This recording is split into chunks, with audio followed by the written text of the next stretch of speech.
Aging isn't about losing, it's about shifting. What once felt effortless may now take a little more energy, and that's okay. There's a certain grace in noticing those changes rather than fighting them. Yet I know how easy it is to feel a little unsettled when your body no longer moves as it once did, or when daily tasks that used to take minutes now demand patience.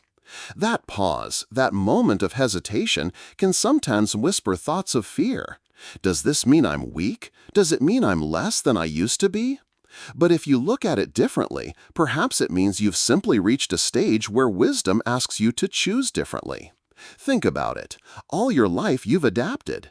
You learned new skills when old ones became outdated. You built resilience after every challenge. You adjusted to new seasons. Why would this season be any different? Aging is not a punishment. It's an invitation to live with more awareness. The truth is, many seniors resist the thought of applying for disability because they believe it is a sign of giving up. I've heard so many people say, "I don't want to be seen as dependent." Yet, what if the real act of strength is the ability to admit when support could help? To recognize that sometimes allowing life to offer you a softer cushion is the bravest thing you can do? Just imagine, instead of struggling in silence, what if you opened the door to resources that make daily life lighter? Isn't that, in its own way, a form of freedom? There's a quiet wisdom in realizing that asking for help doesn't reduce who you are. It honors the journey you've walked and the years you've carried. After all, you've already proven strength countless times in your life. Now, perhaps strength looks a little different. It looks like giving yourself permission to rest without guilt, to lean without shame, to receive without fear.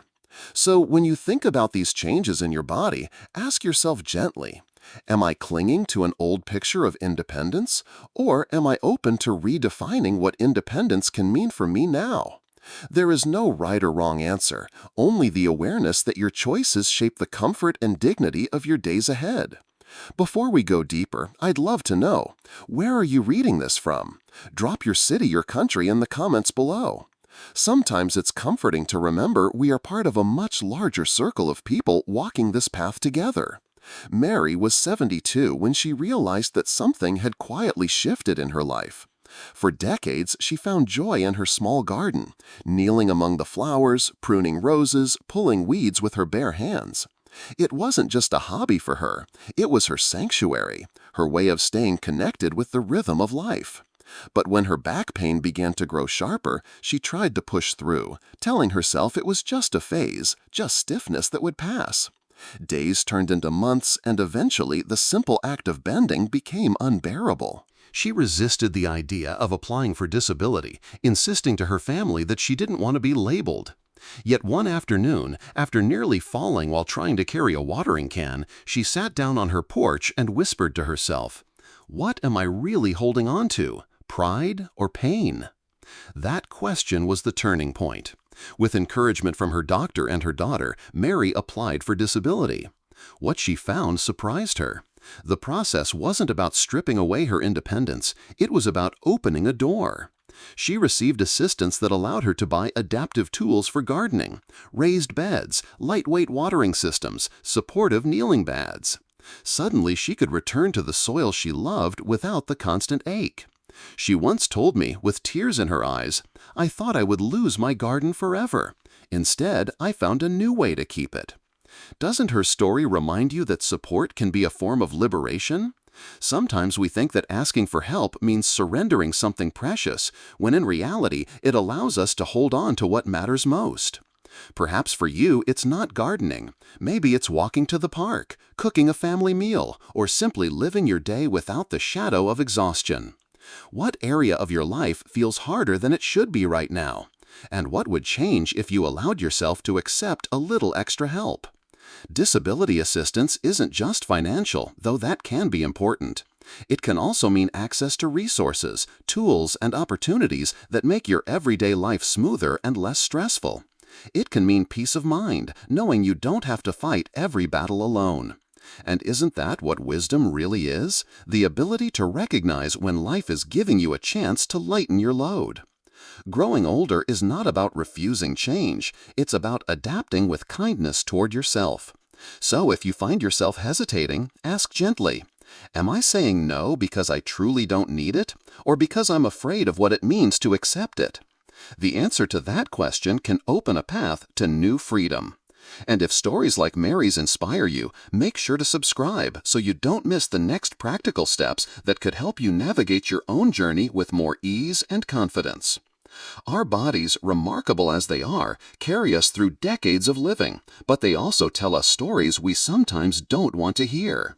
As we age, the quiet shifts inside us become more noticeable. Muscles that once healed overnight after a long day now take weeks to recover. Joints whisper with stiffness, especially in the mornings. Energy that used to be steady throughout the day may now arrive in shorter bursts, fading faster than we expect. These are not signs of failure, they are simply the natural language of time. Medically, it makes sense. As we grow older, our tissues repair themselves more slowly, our bones gradually lose density, and the immune system responds with less vigor. What once was easy, climbing stairs, carrying groceries, or walking long distances, can begin to feel like a quiet uphill climb. That doesn't mean you've lost your vitality. It means your body requires a different kind of partnership, one based on care rather than constant pushing. Yet so many people carry a hidden belief that disability is reserved for those who are completely bedridden or those who can no longer function at all. This is a myth that needs to be gently set aside. Disability support exists not only for the most extreme cases, but for anyone whose daily life is consistently hindered by chronic conditions, pain, or limitations. You can still be active, still enjoy meaningful activities, and still qualify for the help that makes those activities possible. Think about it like this. Just because a car can still drive doesn't mean it doesn't need regular maintenance, or even extra support when certain parts begin to wear down. In the same way, applying for disability is not about labeling yourself as unable. It's about acknowledging that certain parts of life now require more energy and choosing to reserve your strength for the things that matter most to you. It's a practical decision, but also a compassionate one toward yourself. I wonder, how often do you find yourself quietly enduring pain, telling yourself it's just part of getting older? How many times have you dismissed your own needs because you thought others had it worse? These are important questions because denying your needs doesn't make you stronger. It simply makes the days harder. And isn't wisdom at its heart about choosing what brings more ease, more comfort, more dignity? Imagine the relief of knowing that the support you receive allows you to walk a little lighter, to breathe a little easier, to wake up without dread for the tasks ahead. That is what disability assistance can offer, not an end to your independence, but a chance to redefine it. When you begin to see the changes in your body not as enemies but as gentle reminders, the fear softens. You are not failing, you are adapting, just as you always have. And in that adaptation lies a deep kind of strength, one that honors the journey you've walked and the years you've lived. When the thought of applying for disability first crosses your mind, it can feel overwhelming, almost like standing at the bottom of a staircase you're not sure you want to climb. But often the hardest part is not the steps themselves, it's the weight of what they symbolize. That's why it helps to see this process not as a burden, but as a series of gentle, manageable actions you can take one at a time. The very first step is simple, though it requires honesty with yourself. Take note of what daily tasks have become more difficult. Maybe it's bending to tie your shoes, carrying heavy bags, or even concentrating for long stretches because fatigue sets in. Write these challenges down, not as a way to criticize yourself, but as a compassionate record of what life really feels like right now. These small details matter because they help you see patterns you might otherwise overlook. The next step is to bring this record to your doctor. Instead of saying only, "I'm tired" or "my knees hurt," you can show specific examples of how your condition affects your daily life. Doctors often want to help, but they need a clear picture of how your health is shaping your routine. Framing it this way isn't about proving weakness, it's about allowing your doctor to be your ally, someone who can give you the medical documentation that validates your experience. After that, reach out to your local resources. Many communities have senior centers, disability offices, or nonprofit organizations dedicated to guiding people through the process at no cost.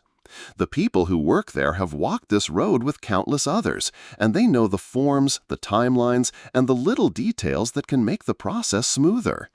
There's comfort in realizing you don't have to figure it all out alone. Filing the application itself can feel intimidating, but try to treat it like setting up any other kind of support in your life. Think of it less like a test you must pass and more like a request for partnership, a way of saying, here is where I could use some help. And remember, the system exists because society acknowledges that at certain stages of life, support is not only reasonable, it's deserved. Through each of these steps, try to move at a pace that feels right for you. There is no race, no deadline for dignity. If you need to pause, reflect, or ask for guidance, that too is part of the process. Consider this. What would it feel like to no longer carry the weight of doing everything alone? What if the relief of sharing that burden allowed you to reclaim energy for the things that bring you joy? Reading, laughing with loved ones, tending to hobbies you thought you had to give up. Each step may feel small, but together they create a path toward living with greater ease. And isn't that what this stage of life deserves? Not more struggle, but more gentleness, more breathing space, more room to live in peace. There comes a time when we begin to see that receiving support is not about taking something from the world, but about honoring what we have already given.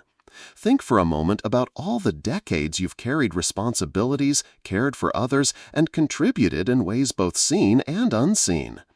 Disability benefits are not charity. They are recognition that life has weight, and you have already carried more than enough of it. They exist so that you can live with greater comfort and dignity, not as a label, but as a gentle acknowledgement of your journey. The fear many people have is that applying for support means stepping into weakness. But what if the opposite were true? What if the act of asking was actually a sign of strength, the kind that comes from knowing yourself so deeply that you no longer need to prove anything? Sometimes wisdom lies not in pushing forward alone, but in realizing that leaning on what is offered allows you to walk further with less pain. Ask yourself, gently and without judgment, what freedoms could I regain if I accepted help? Could it mean more time outside, more energy for the people I love, or more peace in my mornings? And what if this isn't about giving in, but about giving myself a better tomorrow? These are not questions to rush through, but invitations to see your choices through a kinder lens. You might even notice how your definition of independence shifts. Independence is not about doing everything without assistance. It is about having the freedom to choose how you spend your time and energy. If a little support allows you to focus on what truly matters, isn't that a deeper, wiser kind of independence? The smartest seniors are not the ones who grit their teeth through endless pain, but those who know when to pause, when to ask, and when to open their hands to receive. Life has a way of teaching us that true strength is flexible, not rigid. It adapts, it allows, it breathes. And perhaps this is what growing older is really about, not clinging tightly to how things once were, but embracing new ways of living that bring lightness to the years ahead. If this message resonates with you, subscribe for more gentle, practical wisdom that honors where you are right now. And I would truly love to hear from you. Have you ever considered applying for disability, or do you know someone who has? Share your thoughts in the comments. Your story, your reflections might be the encouragement someone else needs today.